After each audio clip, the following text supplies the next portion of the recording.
Hi, I'm Megan McCormick. Make sure to listen to my friends on the Detroit Sports Podcast Network.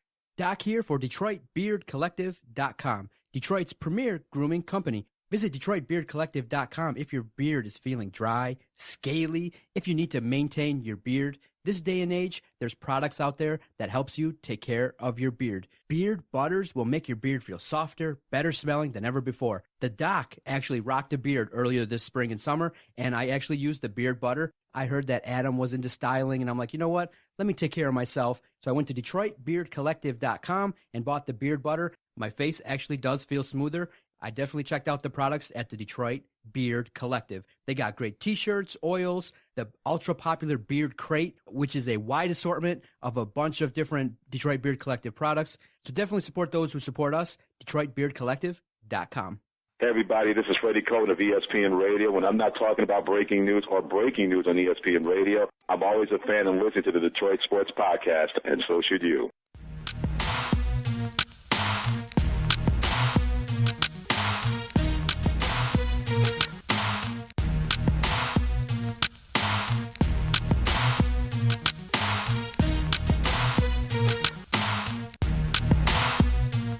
Welcome, everybody, and thank you for downloading another episode on the Detroit Sports Podcast Network. You're listening to the Doc and Jock Sports Program, the longest-running weekly episodic Detroit Sports podcast, breaking down everything in the world of Detroit sports. I am the Doc, John Macaroon. Joining me, as always, Adam, the Jock Strozinski. What's up, cuz? What's happening? Oh, my goodness. You would have thought we won a Super Bowl on Sunday. If you were following anything on any social media, you would have seen all kinds of sweet memes, you'd have seen all kinds of talk, you'd have seen everything but a damn parade. Apparently the Lions won the Super Bowl on Sunday when they went up to the Cheesehead State and sat there and broke a 24-year streak. Here's some bad news, You're guys. sick. Yes, here's some bad news, guys. We didn't win anything. We're 2-7, bro. We are 2-7. You know what we did? We sat there and we shitted on the first overall pick. And yes, we are talking about picks. We've been talking about picks since week 6 on this podcast. Oh, my God. You sat there and you basically boned your chances to covet the very first number 1 overall draft pick in this year's upcoming draft. Wait, you're sitting here telling me you're not excited that the Lions ended the 24-year-old streak? All the questions are now over. Matthew Stafford went on the road, won a game versus a winning team. The Lions went to Green Bay, a place they hadn't won since 1991. Sheldon White's first game as the interim general manager. You're not excited about this? No! If they would have did it last year, it'd have been worth something. But you did it this year when you're 2-7 now. What are you playing for? What are you playing? You're playing for Sheldon White's future employment? Do you really want Sheldon White? I don't.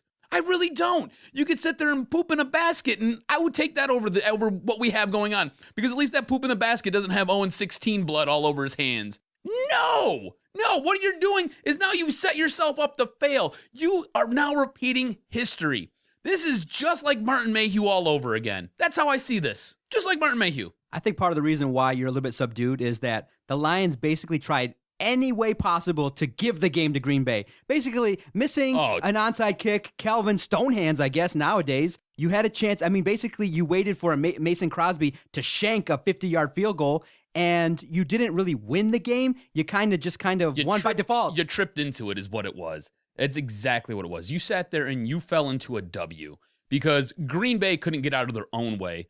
Aaron Rodgers came out that first half and looked atrocious. He didn't look much better that second half either. It was probably the final, maybe 7 or 8 minutes of the fourth quarter where he kind of got it together. Devontae Adams, did he have oil all over his fingers? He looked like Captain Butterfingers out there. We should have dressed him up in a giant yellow wrapper with some blue writing on him. Seriously, that guy couldn't catch a damn ball, and they targeted him almost 20 times that game.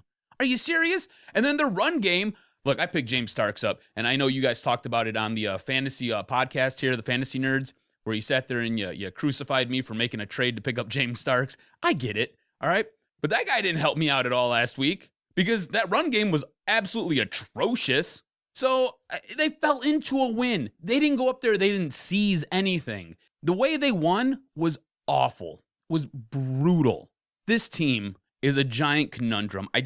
They perplex me. I don't understand it. They couldn't even make the win easy. This is literally how it went down for me. The last drive, there were so many situations that the Lions could have just won the game. All you had to do, kick the extra point. I'm trying to go in and out of the garage trying to get a Coke, making tweets. You missed 2 extra points in the game. How do you do that? But you can kick like a 50-yard field goal? What? Make it easy on us. I'm tweeting in and out, and every situation that I tweeted, I got 10 tweets. Hold on. I just wanted to tweet the streak was over. Let's move on from this nonsense. Yet they missed the extra point, making it not making it a 2 possession game.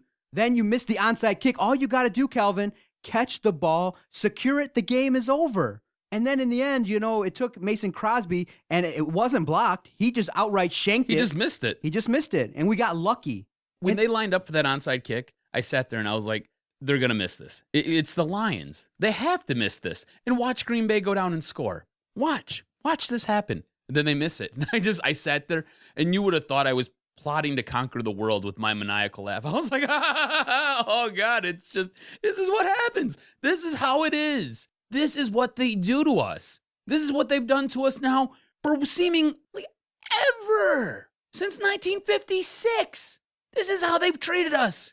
We're like an abused spouse. They sit there and they batter us every single week, punch us in the eye, kick us in the kidneys, just do enough not to leave a bruise. That's what they do. And then they sit there and send us on the way. And then every now and then they'll buy you flowers. They'll bring you some candy home. And that's when they go to Green Bay and win for the first time in 24 years, 25 years.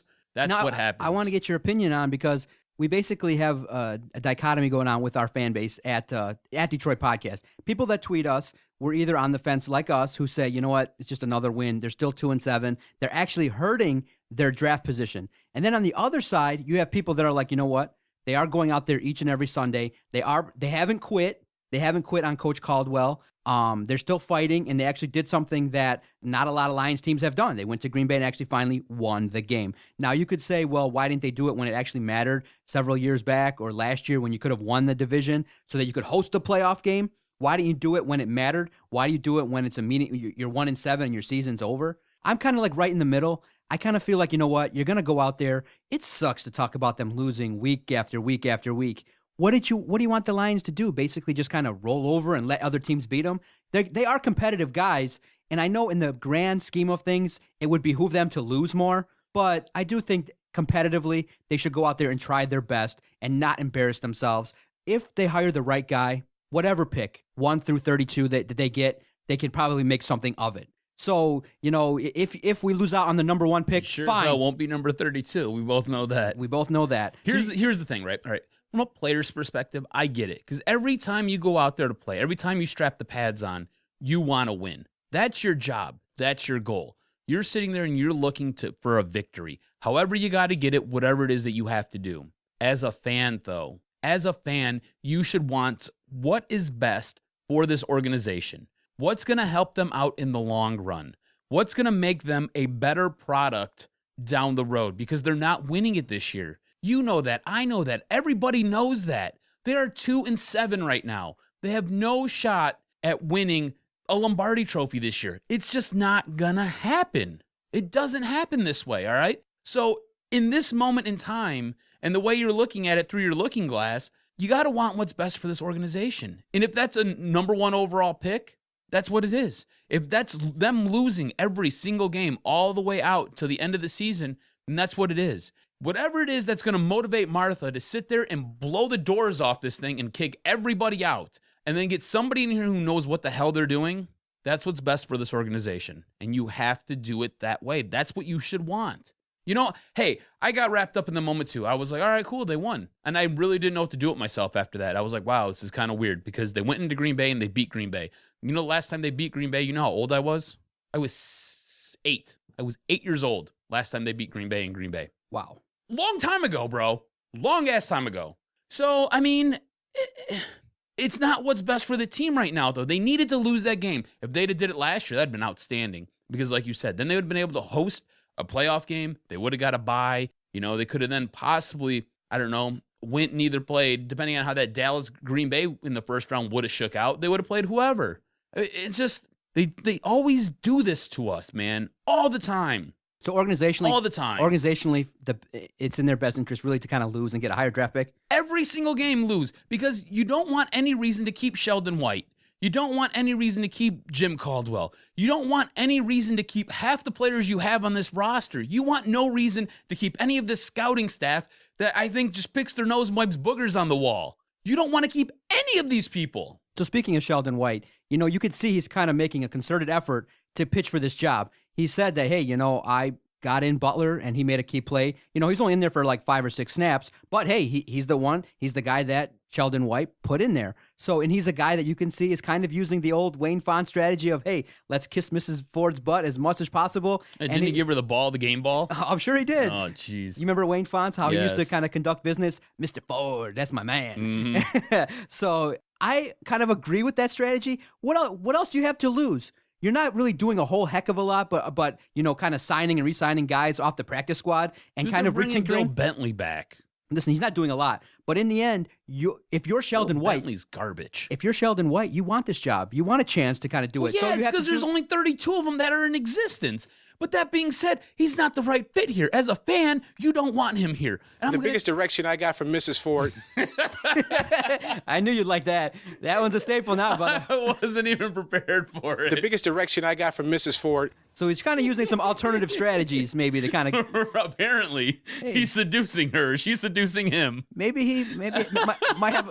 I don't know if he's married or not. I don't really know much about Sheldon White. Maybe he's a little fond of Mrs. Ford. Maybe some Yeah. indiscreet management. Being 90 years old and being wrinkled up like a nutsack kind of turns you on a little bit, huh? That was a funny press conference, though. Did you laugh? Oh my God. The biggest direction I got from Mrs. Ford. Is that bank account? Yeah, that's He's right. like, hey now. I was not ready for that drop at all. You knew I would get that. Come I on. knew. Come on now. Oh, that was outstanding. I want to hear that about 5 more times before this podcast is over. No problem. It's in the mix, brother. Oh man! All right, now where do we go from here? Sheldon Because White. Sheldon White. Let's stay on Sheldon White. Should he pitch himself like this and kiss butt to try to get this job? I guess if you're Sheldon White, but if you're a Lions fan, you don't want him.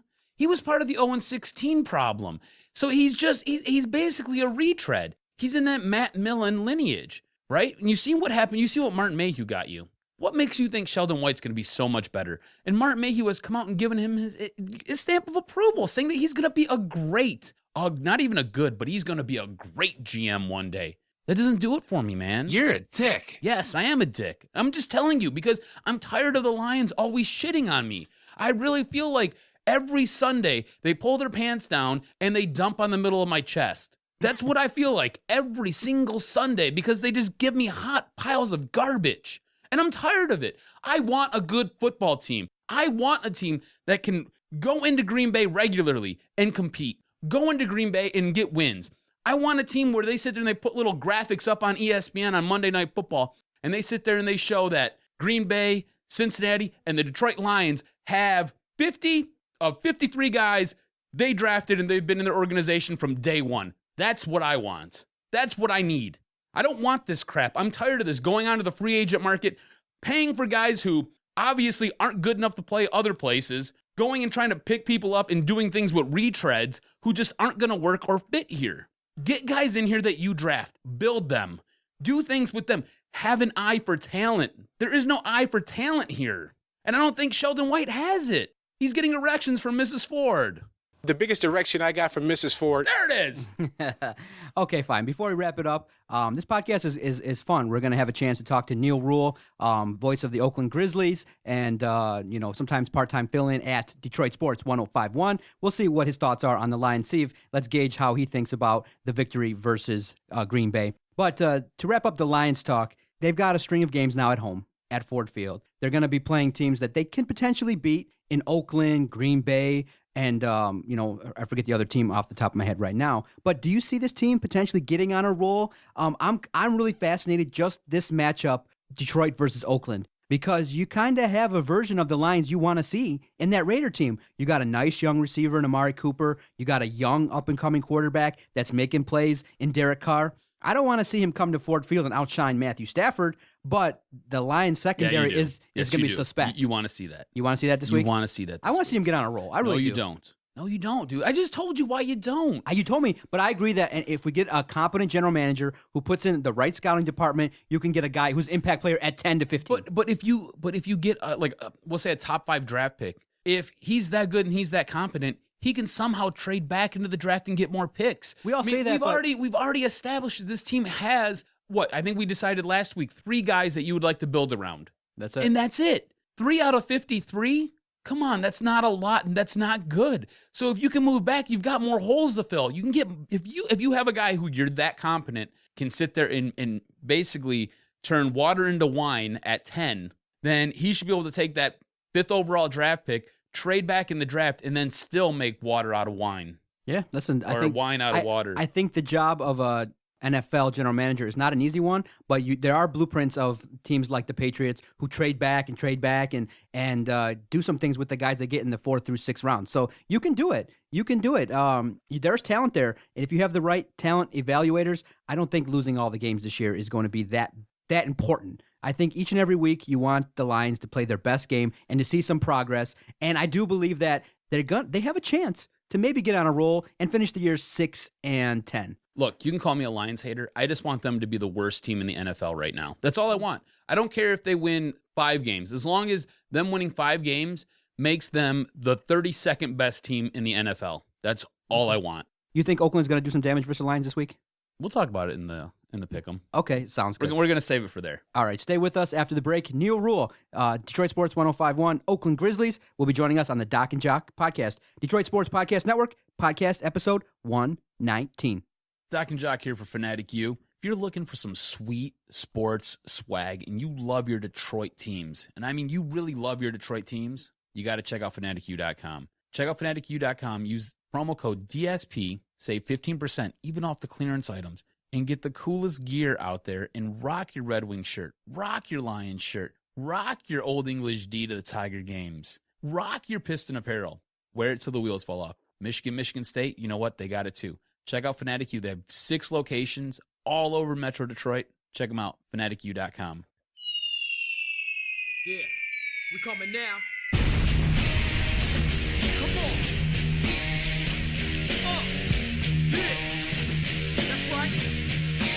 We put it down. It's like a family in here, just a little disabled. Putting it down, we lay them out on the table. Yeah. Who's in the house? The brothers in the house. Gotta turn it on out, let you know what we about. Kinda like Cain and Abel, a bit unstable. Don't be breaking the brain, break the whole damn table. We'd like to welcome Neal Ruhl to the show right now. I mean, this guy's got so much toilet paper behind his name. It's unbelievable. He works for ESPN3, WDFN. He does OU basketball games. He does TV 20. You probably have heard him on 105.1 Detroit Sports. Neal, what's going on, man? Hey, guys. Thanks for having me. It's a lot to say, I know. I'm actually trying to keep track of all those different paychecks coming in, too. That's a job in and of itself. Hey, you need an accountant just for that. I do. Hey, we wanted to get you on here, and we wanted to talk to you a little bit about the Lions, and we kind of want your take. I mean, you seem like a guy in the know. I mean, geez Louise, you're all over the place, so why wouldn't you be in the know, right? Yeah. I mean, it's funny talking about the Detroit Lions. And, you know, all you have to do is laugh at what happened on Sunday in Green Bay. That's what happened. When they won that football game, it just made me laugh. The funny thing is, right before that onside kick happened, I was sitting there, I was like, they're going to mess around, they're going to win this thing. But I was like, how Lion-esque would it be if they blow this onside kick? They blow the onside kick, and then I laughed. I had this maniacal laugh. My wife was in the other room. She's like, what are you laughing at? I was like, it's the Lions. Unbelievable how they sat there and were able to trick around and pull that out. Was that more of a case of the Lions actually beating Green Bay, or did just Green Bay outlion the Lions? Oh, well, I mean, it'd be cute and it'd be fun to sit here and say, oh, you know, they outlion the Lions. But I will say this, and look, nobody's been harder on the Detroit Lions organization than me. You guys have heard me do the shows, and there's a very basic formula as to why the Detroit Lions are the way they are. But I will say this, in looking at the game in Green Bay in a vacuum, when you go on the road and win in the National Football League, you earned it. I don't care what happened. You earned that win. And they went in and they did it against Green Bay and Aaron Rodgers and all that stuff. And that's to be commended. It certainly is. There's no doubt about that. Green Bay is a great football team. They're on the struggle bus a little bit right now. But when it's all said and done, the Green Bay Packers will be there. I mean, right now, you look at the division situation. I know Minnesota's right up there with them. But is there anybody out there, is there anybody listening right now that in their heart of hearts is ready to put down their mortgage payment or car payment on the Vikings finishing ahead of the Packers? The answer to that is no. There's Absolutely not. So, so it is a good win that for the Lions. That anytime you win on the road in the National Football League, you've earned it. And were they lucky to win? Sure, they were lucky to win, but that's part of it. They got a good road win. But what makes me laugh about it is that's a road win that made them 2-7. Would have been nice to get that one last year when the division was on the line and a bye in the playoffs and all those types of things. Sure, would have been nice to get it then, but they didn't. They're 2-7 though. You guys will have to excuse me if I'm not going to do a cartwheel. And I was really taken aback by the social media reaction by Lions fans, and it seemed like we won a Super Bowl, right? Yeah, I mean it was crazy to me, and I'm a guy that likes to deal in fact, very black, very white. I just deal strictly in fact.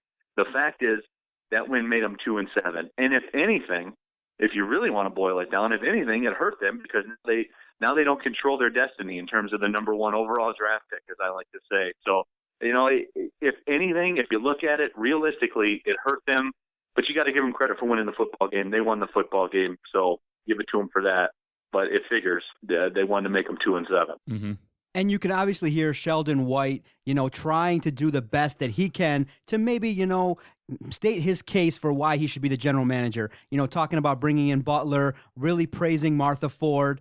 Do you think that Sheldon White is doing all that he can do to get this job? I mean, I kind of feel like maybe he's trying to also interview for other potential opportunities in the league, because if you really think about it, if the Lions do a national search, I don't see them coming back with Sheldon White being the best candidate.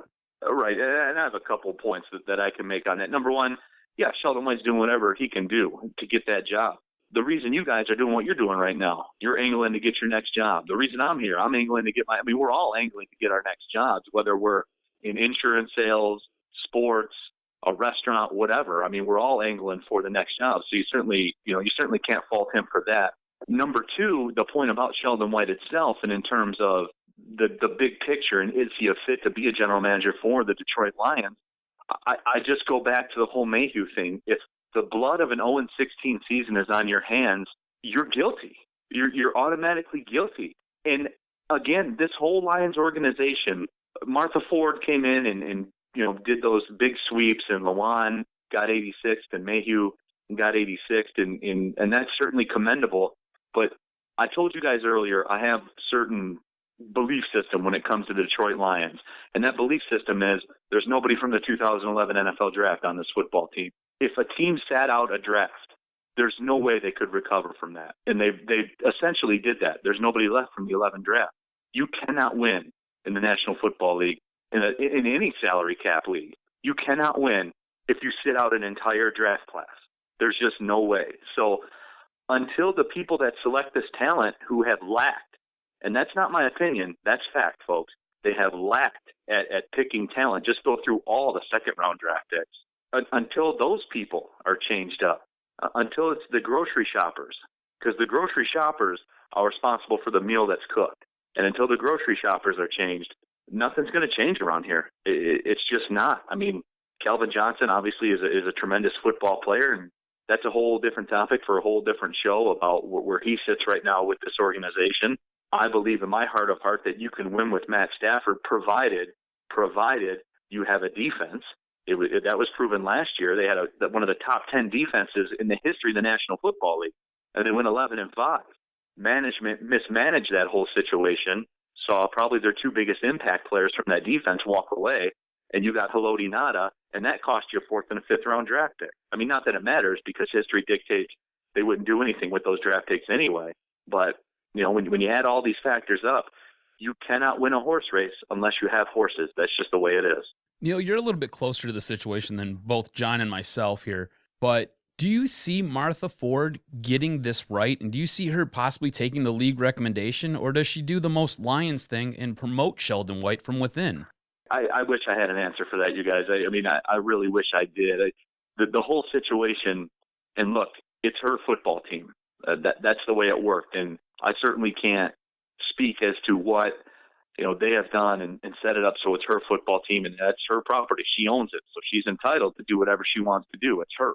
I'm not one of these people that's going to tell people, how to spend their money or how to do things in their own life. I'm not going to be that way. But when you look at what Martha Ford has done, that's a good first step.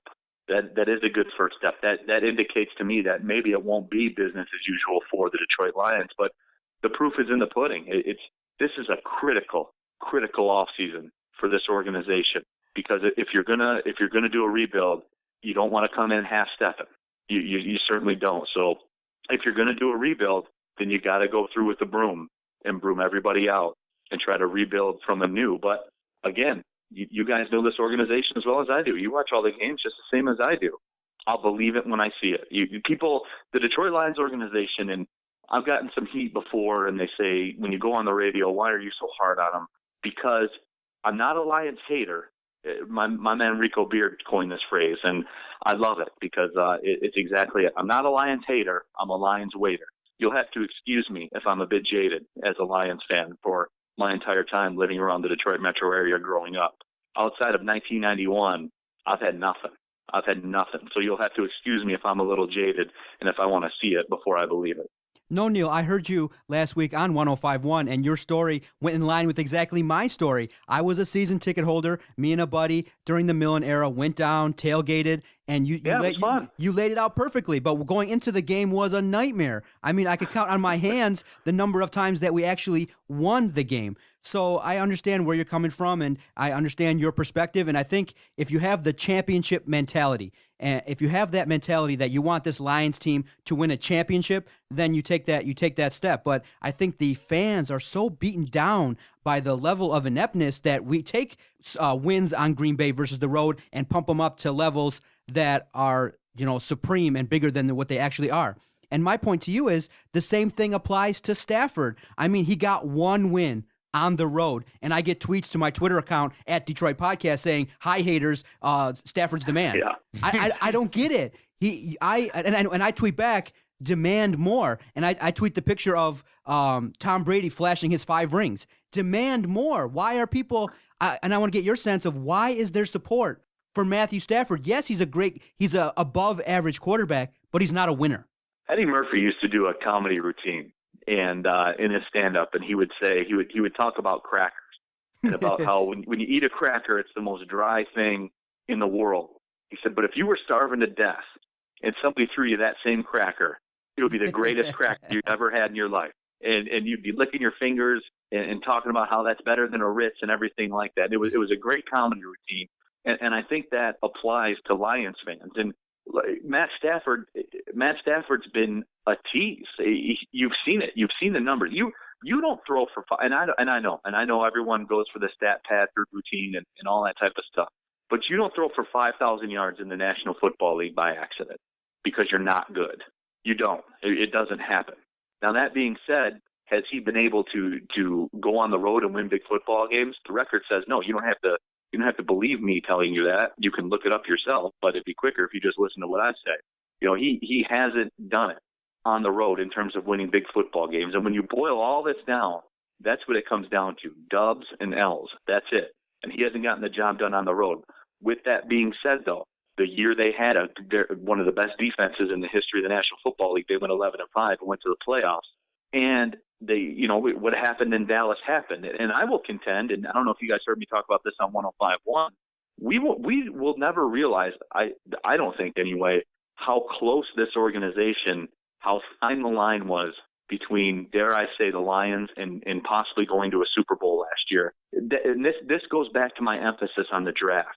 If you draft a guy like a Zach Martin, an offensive lineman that proved out to be a rookie of the year and obviously is a high-level football player on the offensive line, what if the Lions drafted him instead of Eric Ebron and it's 3rd and 1 in that road playoff game at Dallas and they get that first down? I think my head wouldn't have exploded about 15 times on this podcast. Right. But what if that happened? And the way the playoff shook out, you saw there was essentially 3 plays that separated the wild card loser to the team that went to the Super Bowl. The Des Bryant play and the Cowboys Green Bay game, the overtime touchdown in the Seattle Green Bay game. That's how it shook out. I mean, that's how fine the line is in the National Football League. And that also goes to show you when you have a top 10 defense, because you drafted guys like Nick Fairley and Ndamukong Suh. You actually drafted players. That shows what you can do. Now the Detroit Lions, again, they mismanaged that situation in the rearview mirror. And look, I know that there'll be people that say, well, you couldn't throw that kind of money at a defensive tackle. Well, you know what? When he was here, they were a top 10 defense in the history of football. When he wasn't here, they're 2-7. You can't argue that with me. That's fact. So, again, you just kind of put your hands up in the air and say, for me anyway, it always comes back to the draft. You have to draft well, period.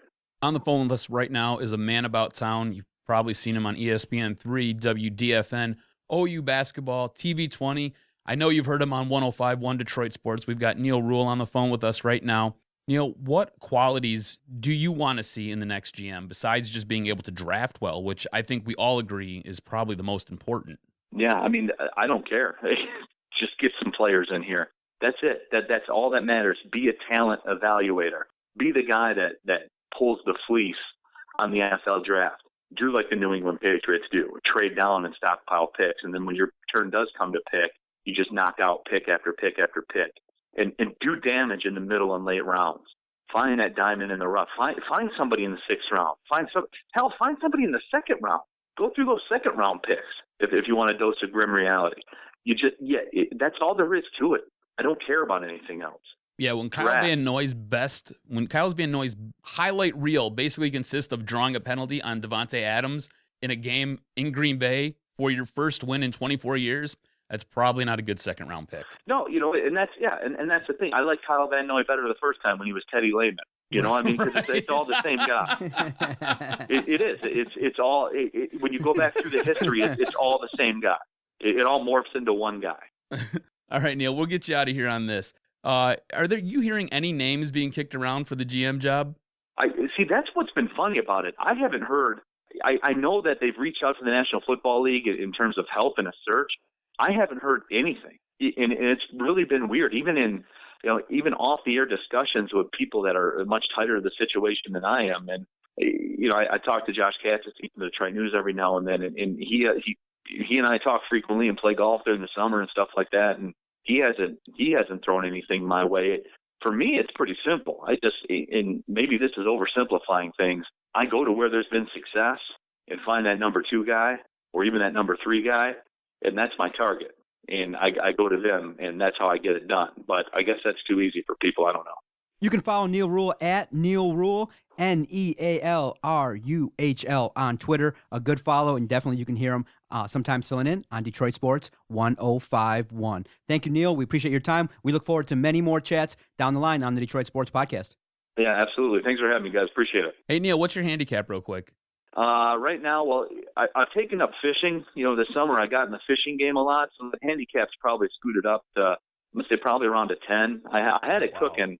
Yeah, last summer I had it cooking. I can't go golf with any of you media guys. All you guys would just be embarrassed to see me out there on the links. It's horrible. Yeah, but I mean, I had it last summer. I had it cooking. I was between a 6 and a 7, hovering right around a 6.5. Damn. And I had things going, but it's usually always the same. I have that 1 or 2 rounds a year where we'll go play and I'll sneak out a 78, 77, 78. But usually I live in the low 80s. Like I said, if some putts fall, I can break 80. That's about where I am now. I don't hit the ball very far. I just hit it straight. But since I picked up fishing with my kids, that's eaten up a little bit more of my summertime, and it's a lot of fun too. I just like being outside in the summer. I'm gonna have to start practicing a little bit more before I get out there with you guys. Yeah, you better. All right, thanks, Neal. We want to thank you for coming on. Anytime, guys. Thanks. Well, that was a very fun chat with Neal Ruhl. I enjoyed that. He was a funny cat. And the good thing is, though, sometimes Teddy Lehman just sat there and reached in his pocket and pulled that awesomeness out and was like, here you go. Sometimes it's nice to get some validation with what you're thinking. I mean, week in and week out, we talk about the Lions and how their struggles, but when you hear people who kind of feel the same way you do get a sense of validation, because we do get a lot of tweets at our Twitter page at Detroit Podcast. You guys are too negative. You guys are like this. Why don't you look at it like this?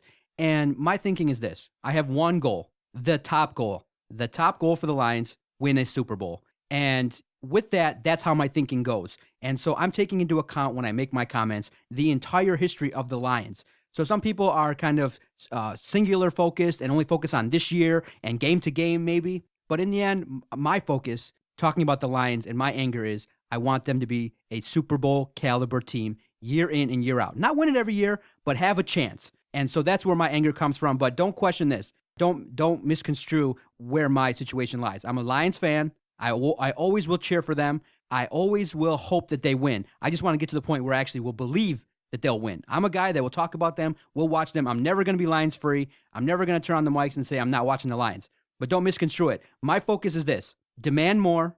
Expect this team and set your goals as to think to yourself, what can my Lions do to get to the Super Bowl? And if they're not doing it, you know where I stand. That's it. There are very few things that you and I are ever in lockstep on. And your vision for the Detroit Lions is my vision for the Detroit Lions. I want them to be a team that is elevated with the New England Patriots, a team that's elevated with the Green Bay Packers, a team that can sit there in what seems like every 4 years, like the New York Giants, go and win a Super Bowl. That's what I want.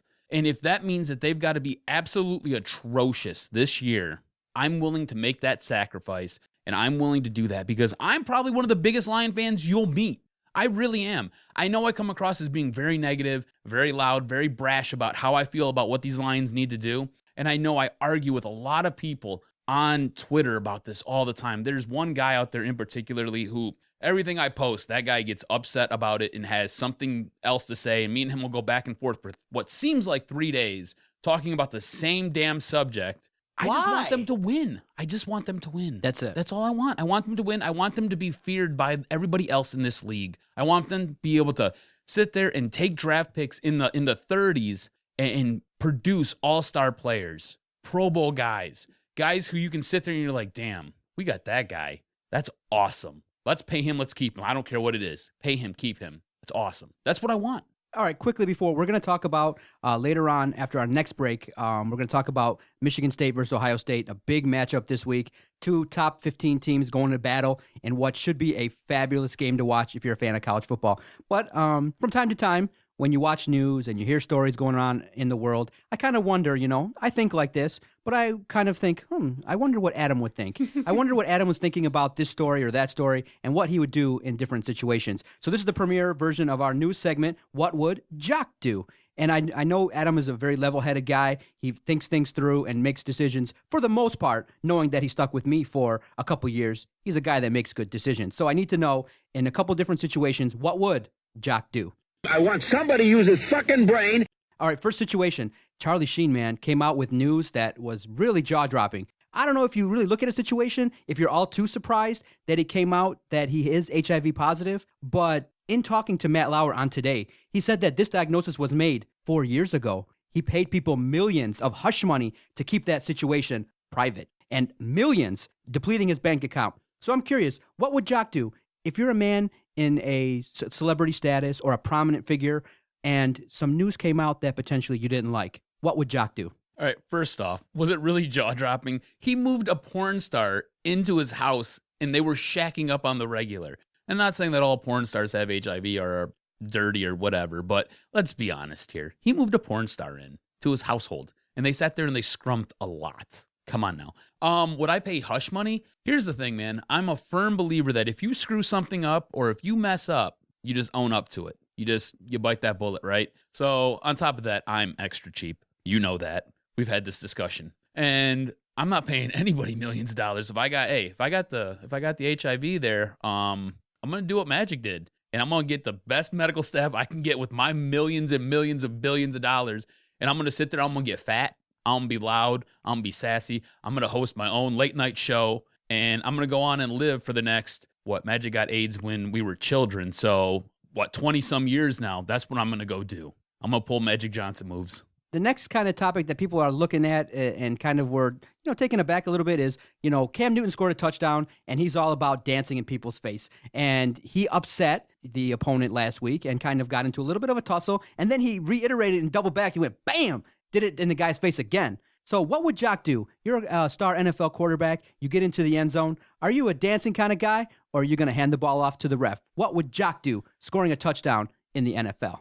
You can call me out for this if you want to, but I think it really depends on the situation. It really depends on what's going on. If it's the touchdown to win the game, oh yeah, I'm dancing, I'm crotch grabbing, I'm sitting there jumping around, I'm gyrating on the goalpost there. I'm doing everything. I'm ripping the goalpost down, I'm carrying it out to the 50-yard line, and I'm spiking it right in the middle of the field. If it's in the first quarter and it puts us up by 6, I'm just handing the ball off and I'm going to sit back down. It's everything has to be done in context. That's how I am. That's how I operate. You know, there are times when we've talked about my recreational hockey career, which is not great, but it's fun for me and whatever. I do things that are sometimes not good, sometimes are good. I sat there this was last season. I picked the guy's pocket. This guy was coming up the ice. I sat there, I picked his pocket, I skated in, I did basically my version of the triple deke, and I tucked it in behind the goalie. I skated back to the center ice to take the face off, and I was like, you guys realize you just helped me with my highlight reel, because now that's the only play that's on my highlight reel, because that never happens. I never do things like that. But I didn't sit there, I didn't fist pump, I didn't do anything. I skated back to center ice and lined up to take the face off, and it was all because of context. All that goal did was put us up by 2 at that point. Okay, now... It wasn't a game winner. If it was a game winner, I'd have been sitting there riding my stick like it was a pony. Okay, and finally, you know, this one's kind of a tough one, being that I've been watching a lot of CNN lately. I've been gripped by... And a lot of Ellen, too. Let's not forget about your Ellen watching. Yeah. Man, these... ISIS has kind of had a stronghold on the country. ISIS has had a stronghold on Europe and the United States in the last couple of days, you know, with all these threats, interrupting soccer games, the terrorist attack in Paris. So right now, the world is a little bit shook up. People are very paranoid as to, you know, what's going on, what's their plan, what are they going to do? It's not that tough for 6-7 guys to act a fool. So I'm curious, what would Jock do? And have you been in situations where something crazy or something criminal happened? What would you do? You're at a sporting event. You're at maybe Ford Field or you're at the Joe, and some nut job pulls out a gun. What would Jock do? You running? You playing dead? You freezing? What would Jock do in a traumatic crisis situation? Have you ever been in that kind of situation? What would Jock do? Did I ever tell you the story about how I was shot in the leg? I figured that was you going to tell me, but I never really talked about it, but I knew I heard of it. Yeah. I'm not running. I'm not, for some reason, like my flight and fright response isn't built like that. I'm not running. I'm basically addressing the situation. And I go back to that time I got shot in the leg. I was at a bar and I happened to basically run amok with the wrong guy's girlfriend. I was caught making out with her at the bar, and turns out he was a local drug dealer in the neighborhood that I live in, and he pulled out a gun, pulled out a 45. This is bad. Yeah, it was bad. And he pointed it to the back of my head and basically told me that I needed to leave. And I'm an idiot. Instead of just saying like, okay, yeah, no problem, I turned around and I was like, I think you need to get your gun out of my face. And I pushed his gun out of my face, and I turned around and went back to drinking my beer. So then he ended up basically tapping me in the back of the head again and was like, I think you misunderstood. You need to go. And at that point, I had grabbed his gun, and we had tussled around. And next thing you know, I ended up pushing him. And when I pushed him, I ended up letting go of the top of the gun.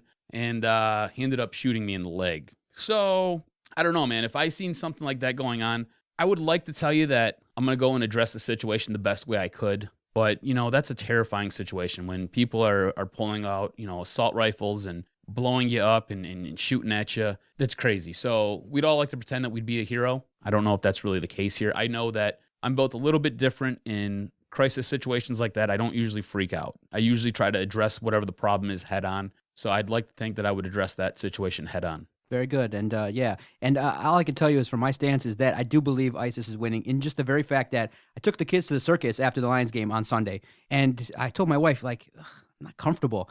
But first, let me tell you, the seats at the Palace, damn. Mr. Goris has upgraded the seats. They're nice, plush leather seats. They're comfy. I was like, man, I don't want to get up and leave. I had a good time with the circus, but going into it, I had to ask the wife, we got to pay attention to the exits. Just keep an eye out. It's just unnerving knowing that going into a public setting where there's a lot of people. Now, the odds of it happening at the circus, at the Palace, it wasn't even full. The Palace wasn't even full, but it was a great time. Ringling Brothers and the kids had a good time. But it did affect me knowing that I did think about it. And the biggest thing you can do is just kind of don't go into it naive, being on your phone. Just be aware of your surroundings and kind of, continue to live your lives. Don't let them continue to terrorize you, but you have to be aware of where the exits are. Keep an eye out on some freaky ass shit if it goes down. But it did get to me, and I do wonder, because they keep making threats like it's going to happen here. And when you do watch it, you kind of feel like, is this stuff going on in Europe a test run for what's going to happen maybe at the Super Bowl, or what could happen at the Thanksgiving game here in Detroit? I'm paranoid. I'm freaked out. And I do like, though,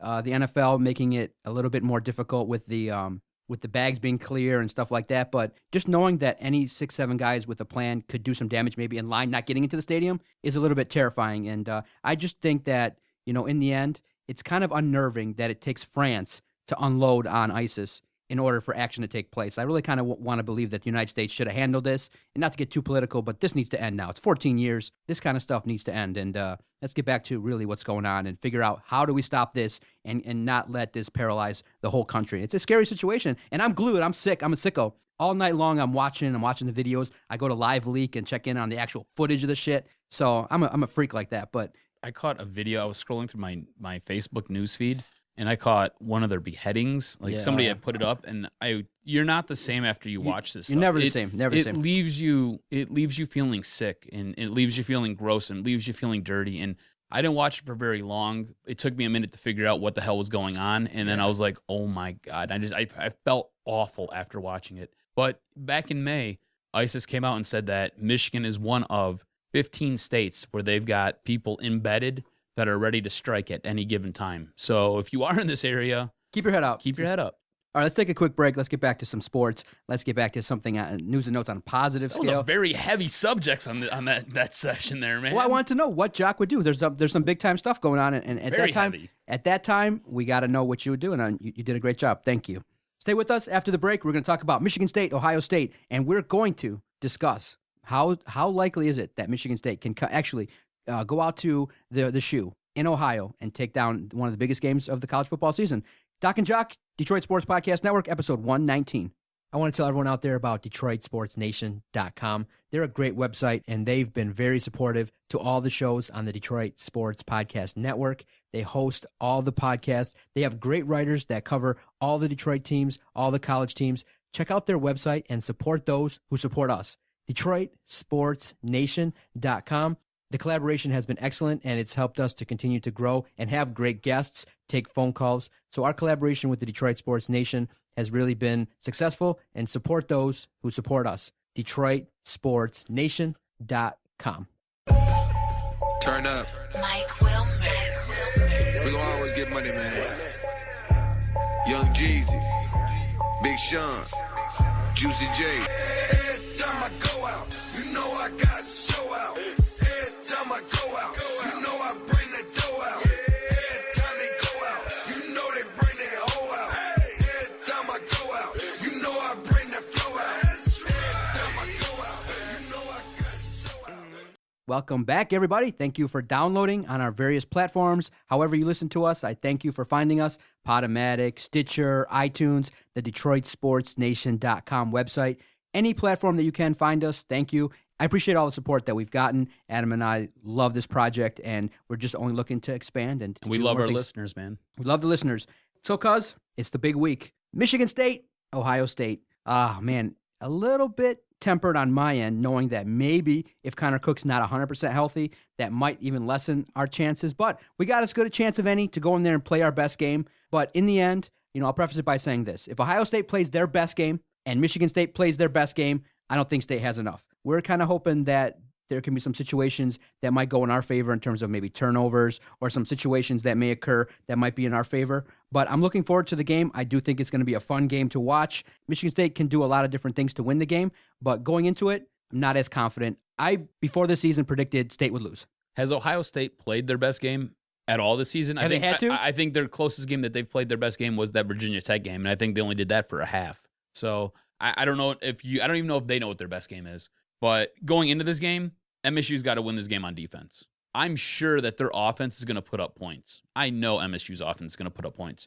You got one of the best quarterbacks in college football taking the helm and controlling things and quarterbacking things. You've got a stud running back. You've got great weapons on the wideouts. You're going to be fine. You got Josiah Price as your tight end. That offense is going to be A-okay. And I'm not sure that Ohio State defense will be able to hang with MSU's offense. This game has to be won on the defensive end for MSU. All right, you've got to sit there. You got to contain Ezekiel Elliott. You got to make sure that Braxton Miller doesn't beat you deep, doesn't do anything crazy. You got to watch any of those end arounds. You got to watch out for JT Barrett. You got to keep him contained as well. All that being said, MSU's secondary has to play their biggest game of the year right now. That's sure. What has to happen. And I think that's going to be the only way MSU wins this game is if that defense comes out and they basically stick it to OSU. You're going to have to see a couple turnovers by the secondary. You're going to have to see them, like I said, keep Ezekiel Elliott contained. That's hard. I mean, that guy, I think he put up 200 yards last week. JT Barrett's the same thing, and same thing with Braxton Miller. I mean, those guys are freakish athletes. So if they get outside and they get the edge on you, they're probably going to go to the house. So you got to sit there. You got to make sure you lock down your edges. You got to keep them lined up in the middle, and you got to group tackle these guys. That's really what has to happen. The linebackers are going to have a hard time and are going to have a little bit of a struggle there trying to keep Ezekiel Elliott and JT Barrett under control, but I think they'll be up to the task. Michigan State, what they got to do is, what they've struggled a little bit is running the football. Now, earlier this year, I would have loved to have played Ohio State when they were getting torched in the run game by a lot of different teams. But, of course, going into the Michigan State game, Ohio State's kind of shored that up, not giving up as many big runs.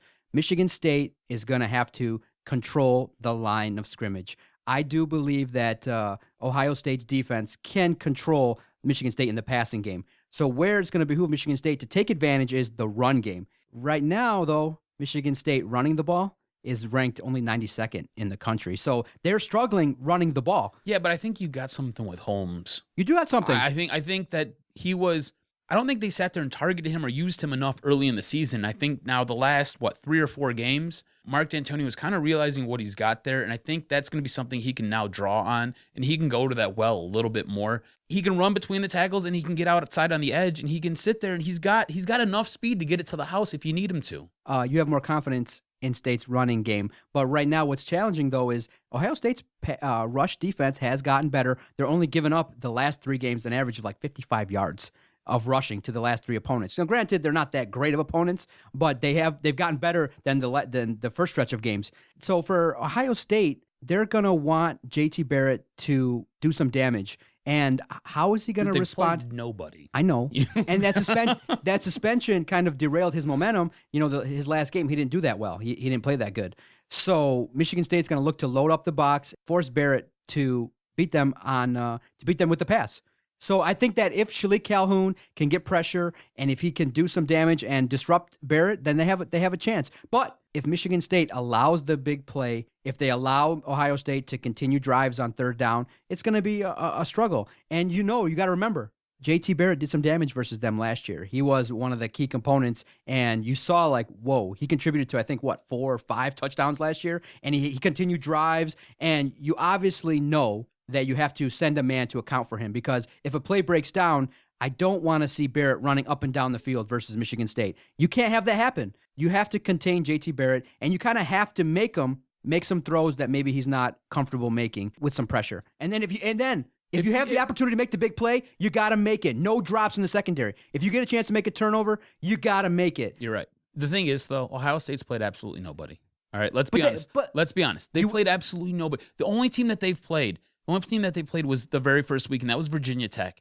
And I think a lot of question marks have been answered about Virginia Tech, like how good they were going to be, what they are, if they're even relevant. And I don't think Virginia Tech's even relevant right now. They've played nobody this year. So I think you maybe are building them up, and you're going to that well where let's go look at some stats here. Let's see how they rank nationally, and then let's use that to sit there and fill this fear that I have that Ohio State's going to run rampant on MSU. They've played absolutely nobody. So, of course, they look good in all these statistical marks. What you got to do with those, you got to bring your free safety down, have him hang out near the linebackers, have him basically mirror JT Barrett. You can't let JT Barrett go wild. That's what you have to do. You've got to contain Ezekiel Elliott. You do that team's going to get frustrated. They're going to start forcing balls. They're going to try throwing downfield. At that time, you're right. Your secondary's got to step up. They've got to man up, and they've got to come up with those turnovers. And that's how this game will be won. Okay, so which player do you feel like has the best chance to step up and make some key contributing plays?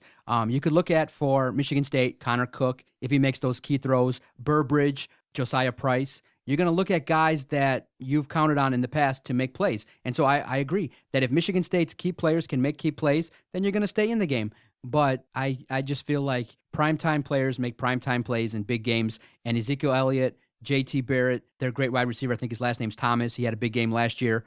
He had that key 80-yard touchdown when he got the ball and just flew up and down the field. So you're going to look at some situations as to which teams, key players, are going to step up and make those plays. And is it going to be Michigan State? I'm hoping so. I'm hoping they can stay in the game for a better part of 3 quarters. But in the end, I just feel like the game being on the road, you got situations where there's matchup problems all over the place. I just don't feel like Michigan State right now is as talented to match up with Ohio State as they should be. I mean, if it was, I really want to go into this game with last year's team. Oh, it would just be a better game to watch and a better odds for us. But yeah, I was right. The wide receiver's name is Michael Thomas. But he's a key wide receiver. He's a key guy on their squad. But in the end, I'm looking at this game to be somewhere in the neighborhood of 10 to 12 point victory for Ohio State, in the neighborhood of maybe 37-25, something like that. You know, I just think that the big moments, Urban Meyer has shown me that he can step up to the occasion with his club. Michigan State, they have beaten Ohio State, and they beat them on the road, but not consistently. It's super tough. If the game was at Michigan State, I would say the opposite. I would say Michigan State makes the bigger plays, but just the very fact that the game's on the road, I think that Ohio State has the edge and will make more plays. I think that if you're looking for two guys on the offensive side to sit there and stand out and be game changers for you, I think it's going to be Connor Cook and Aaron Burbridge on the offensive side of the ball. Defensively, I think it's going to be Riley Bulla, and I think it's going to be Shalik Calhoun. You have to remember, too, this team is going to enter this game being pissed off because of what happened last year. MSU's got a chip on its shoulder from what happened last year. Ohio State, I think, has been living fat off the hog. I think they've been a little bit sloppy. I think they've been a little bit careless. Yes, I think they've got an immense amount of talent. I think they do. I think they probably are the best team in the Big Ten. But I think MSU's got something to say about it. MSU has a shot to win this game. And I think what happens is it comes down to something in overtime. I really believe what's going to end up happening, it's going to be your kicking game has killed you all season long. All season long. It's just devastated you. In double overtime, MSU wins 30-27. Oh, I love that. Look at this. The Spartans right now, defensively, they rank 86 in the country, allowing an average of 243 yards a game.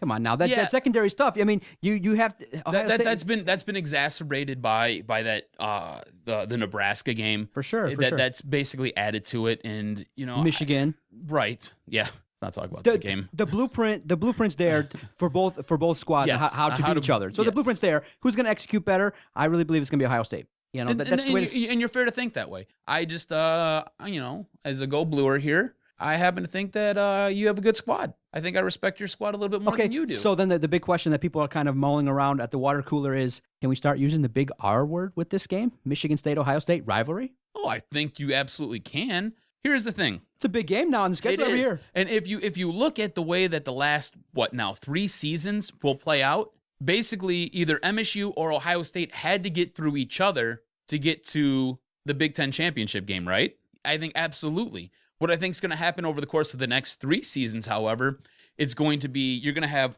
multiple rivalry games. You're going to have MSU, U of M. You're going to have MSU, OSU. You're going to have U of M, OSU, U of M, MSU. You're going to have all these rivalry games now because I think the East is going to be the beast. It's going to really compare to what they've got in the SEC West. So basically, right now, if you look at it, if you foreshadow, Michigan State came in at 9th in the playoff this year with the poll. So if they get this victory, they could catapult to 5th or 6th, and then we need kind of some help from our brethren there in Ann Arbor to go and hold court at home at the Big House and beat Ohio State, because then everybody would have 2 losses and State would have 1. And then you can't make any argument that Michigan State will probably be around that 6th spot. And then you have to keep hoping that Iowa wins until they face us in the Big Ten title game. And then we've gotten a victory versus the number 3 team and the number 5 team. I mean, how do you keep them out? You can't keep them out. Right. So you can't. They have everything still in front of them. They have everything to play for. Now, being that I'm a defeated Sparty guy, I kind of feel like we have a chance to beat Ohio State, continue to play well, get to the Big Ten title game, and just lay an egg versus Iowa all the time. That's how you always do it. But you know what? Always look at everything. Your glass is always half empty. The atmosphere right now is great. I thought Michigan State basketball going up against Kansas was gonna the first half played out like I thought, where Kansas was getting all the rebounds, getting all the shots. Then all of a sudden, Valentine came out and was like, "Hey, now I'm here. I'm the boss senior in this game," and he put up a triple double. Yeah, Denzel looking like a stud. So now you've got upsets galore. The Lions won. Ronda Rousey lost. There's something in the atmosphere of upsets. So hey, now why not the Sparties? Dude, I told you from the beginning of the season. Why not the Sparties? You have a very good team there. You do. It's a good team from the beginning. You have a very good team it's a good program. It's a solid program. But again, now my thinking is starting to evolve into what's it going to take for my Sparties to get to that national level. Mark D'Antonio's done a great job, and he's done a fabulous job constructing this program. But I'm also starting to think, hey, you got Connor Cook, a 5th-year senior. You've got decent talent across the board on the line and in the offense. You got to figure out how to solve this riddle in the secondary, but why not? Go for it. Beat Ohio State, beat Iowa. Hey, if you're not in the Final Four, you don't have a chance to win it, but all the goals are there for Sparty, and I think maybe Mark D'Antonio can use the loss to Nebraska as a rallying cry to get them to play well, and all the goals are still there, but you have to beat Ohio State. You can't lay an egg. You got to play your best game and hope that, when the time comes late in the game, you have those key plays, and they've done it. They have a history of doing it. They have the experience, so they're not going to be wowed by the moment. It's just going to be, I really do feel talent for talent. When you match it up, it favors Ohio State. So I'm hoping I'll be cheering my heart out. I don't know if my heart can take a 4-hour game. What about intangibles? Intangibles, you go Ohio State. Ohio State with intangibles? Yep. Ohio State hasn't had to play through anything. Listen, Michigan State has played with their back against the wall the entire season. Listen, when you make arguments about the eye test and what's going on, listen, the schedule is the schedule. You play who you play. They've won all the games. They've left the field with victories. Michigan State, hey, you could say Nebraska was terrible. But in games like that, there's always been a history. Nebraska steps up to play Michigan State, and that's the way it's been. So Michigan State did not walk off the field with the victory. So in any given situation, I don't care that they haven't played anybody. Hey, to each his own. If you make the schedule that way, it might behoove some teams to start doing that. But I do think, though, when the time comes and Ohio State now starts the season versus State, they're not gonna cow down. Can I wave my my U of M banner real quick? No. Let me do that real fast. Okay, go ahead. You do realize that if Ohio State beats MSU, this sets up one hell of a game. Of course. Next Saturday. Of course. Because then if Michigan wins, they're going on to play for the Big Ten Championship. Yeah. Oh, that would be nice, huh? Oh, it'll be great. It'll be outstanding. All right, so pull out your crystal ball. Who's winning the game, Michigan State or Ohio State? I think Michigan State. I think Michigan State has a shot to win, and that's because I really do feel like, based upon intangibles, I think MSU's offense is better. I think OSU's defense is better. But what I do believe is that MSU's had their back against the wall way more than OSU. Way more. And I think that they're coming into this game with a chip on their shoulder, and I think that's going to play out. And this is what Mark D'Antonio does to these guys. He sits there and he reprograms their mindset and the way they look at games and the way they enter games. And he sits there and basically tells them, hey, they beat the snot out of you last year. They went on to win the national championship because they got by you guys. You guys can get by them. You guys can beat them. I definitely hope in this situation I'm wrong and you're right. Go green, go white, put up a fight, and let's have a party all night if they win. Let's go. All right, we're at the point in the show where we do the NFL Pick'em Challenge. Of course, I could have had a chance if Cincinnati would have not laid down to Houston. Oh, my goodness. An undefeated team playing a Houston team that's kind of even inconsistent, and Cincinnati put forth that performance. Joy. That's with their their second backup quarterback, T.J. Yates? Because the doc picked them, that's why. That's why. But as we sit, Jock leads 24-19 in what we call the NFL Pick'em Challenge. Who you got, sir? Who you got this week? All right, with my first pick, I'm going to the New York Jets at the Houston Texans. Your Houston Texans, who made you sour last week. Even, huh? All right. Yes, the game is even. The Jets are coming off of a Thursday night loss where they fell behind early, while the Texans are coming off a very short week. So I believe the Jets are a much better team, as well as getting extra days to game plan and rest up. So I'm going to take the green machine.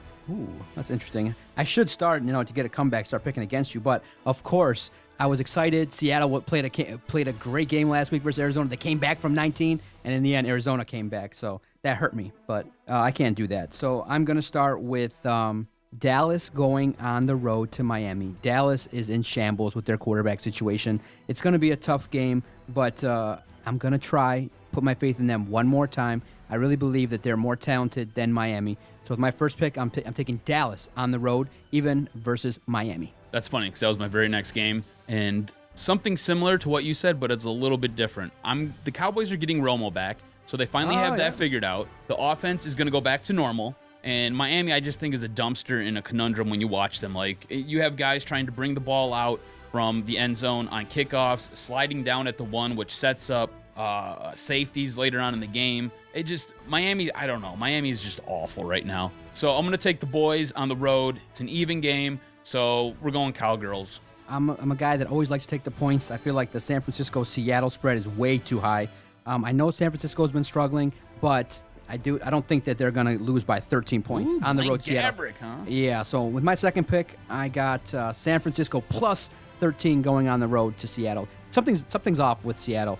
They can play well. They have stretches, but Right now, they're under 500. They're not playing the best brand of football, so I think it'll be a competitive game. So give me the points. My next game, I've got San Diego Chargers +3 hosting the Kansas City Chiefs. The Chargers are coming off of a bye week. The Chiefs are coming off a very emotional win in Denver. I think it's going to be a little bit of a hangover there. And the Chargers had extra time to, again, game plan. Plus, they're at home. Never discount home field advantage. So I'm going to take the Chargers +3. Ooh, okay. Interesting. Very interesting. All right. I am going to, in that game, I have to try to get back. So I have to start picking games that you pick and go the opposite way. I like what Kansas City's been doing the last couple weeks. They are starting to find an identity on offense. I like what West is doing. I like Alex Smith's leadership. Reed has kind of turned things around under adverse conditions. So give me the 3 points. And you said you had San Diego +3? Yes. Give me Kansas City in a rout. I think that with some turnovers, if you let Phillip Rivers throw the ball quite a bit, you have a chance to get some turnovers on him. So give me Kansas City -3. All right. Brings us to our Detroit Lions. Oakland Raiders are -2 at Detroit. The Raiders were embarrassed by the Vikings last week, and they're looking for retribution this week. The Lions, I think they just got out-Lions by the Packers. I really do. I think the Lions just found a way to lose that game, and basically they created icicles in hell because it froze over. So watch for Carr and Cooper to cut up this beat-up secondary on Sunday because the Lions are down a whole bunch of cornerbacks. They're bringing in Bill Bentley. Do you remember Bill Bentley? No. Yes, we drafted him. Exactly. Oh, He's okay. done absolutely nothing. Exactly. So give me the Raiders -2. The Raiders -2. So you got them victorious. Watch Seabass. Seabass is going to kick a monster field goal here to sit there and win this game. So you got them victorious at Ford Field. Yes. All right. So in my situation, I have to go the opposite. I feel like there's a little bit of momentum. Us against the world mentality. Everybody's rallying around Stafford and Caldwell and Sheldon White. So there is a potential for the Lions to play very well in a game where, they got a blueprint. Minnesota just defeated Oakland, and they ran the ball effectively. If the Lions could ever figure out how to run the ball, then they could do some damage, control the game a little bit better. But I do think that Golden Tate, Calvin, Lance Moore, and Stafford are going to put on a performance in front of the home fans to show everybody, hey, the Sheldon White era is kicking off. The biggest erection I got from Mrs. Ford. Yes. He's grinding. Yeah, Our man's grinding. The biggest erection I got from Mrs. Ford. You discount the fact that he's been here in the whole Mayhew era. He's grinding on Mrs. Ford. But he was here on the 91 team that actually won games and won that playoff game. Who is the guy that's on the team? Sheldon White. He was there.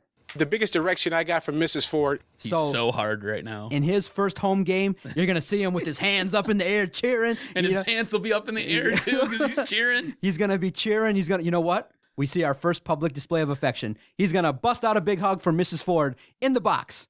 So when he's hugging her, is it kind of one of those awkward ones where his butt's kind of sticking out and his arms are kind of draped over her? It's because he's poking her with his rod? No, he's going to pick her up, bear hug her, and she's going to give him a big high five, and and Sheldon White's going to do a jig and do a dance and have a good old time. 3 months later, she's 3 months pregnant.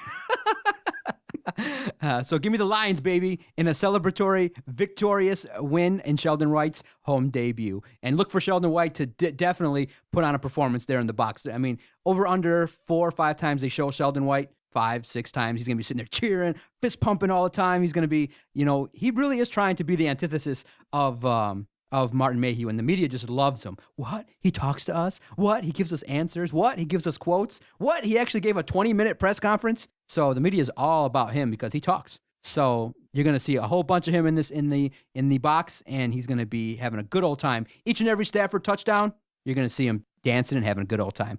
So give me the Lions. I need those 2 points, baby. Yeah, you do. You're getting routed right now.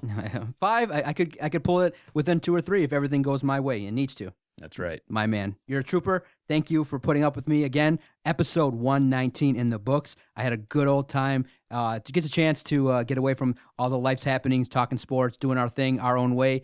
Thank you to Neal Ruhl taking time to chat with us and, really kind of allow us to get some validation as to our opinions on the Lions and to share a laugh talking sports. Love it. Dude, this was a lot of fun, this podcast. This was great. I had a good time. The biggest erection I got from Mrs. Ford. Makes it even better. The Lions general manager, when he comes out for the first time, doesn't know how to enunciate his D. He enunciated his D, all right. Everyone that heard that was like, did I hear that? Did I hear that? Yeah, you heard it. The biggest erection I got from Mrs. Ford. You know it. Let's wrap this up. Come on, what? The biggest erection I got from Mrs. Ford. Oh, You know? it makes me laugh so hard every time. Yeah. We got to find out. You know, what are you going to do? For the Jock, Adam Strozinski, I'm the Doc, John Macaroon. We appreciate you downloading and sharing a laugh with us. See everybody next week. You know it. Each and every Thursday, we ain't going anywhere. Go Take care. Raiders. We sat there and we shitted on the first overall pick. The biggest erection I got from Mrs. Ford. And all I can say is Detroit Sports Podcast scores. I hear voices in my head, they counsel me, they understand, they talk to me.